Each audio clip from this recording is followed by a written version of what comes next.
Արես միլիարդավոր ներդրումներ է գալիս են, այս Կարպիսն այդ մոնը ուրախ չեն։ Չեք պատկերացնի ինչքան ուրախ կլեն, որ միլիարդավոր ներդրումներ գան, բայց մենք մեր երկիրը չկորցնենք, էլի։ Մենք մեր երկիրը պահելով թող միլիարդավոր ներդրումները գան։ Ո՞վ է դրան դեմ, ով կարա դրան դեմ լինի։ Ես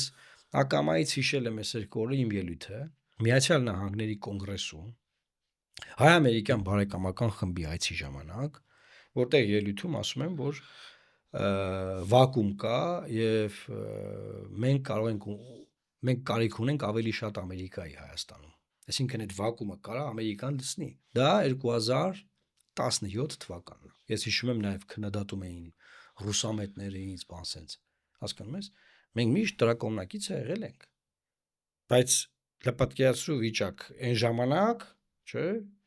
ու հիմա, որ մենք ոչ մի բանի դիմաց տվել ենք միջանցք, ոչ մի բանի դիմաց։ Ну կամ ասենք իշխանության վերընտրվելու։ Դե հստակ էր, որ J.D. Vance-ի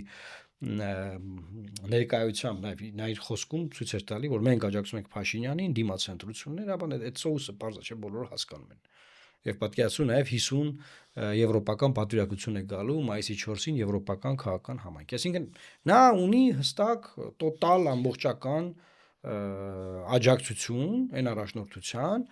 որպեսի ապահովի այս խարծյայի դրույթների իրականացումը։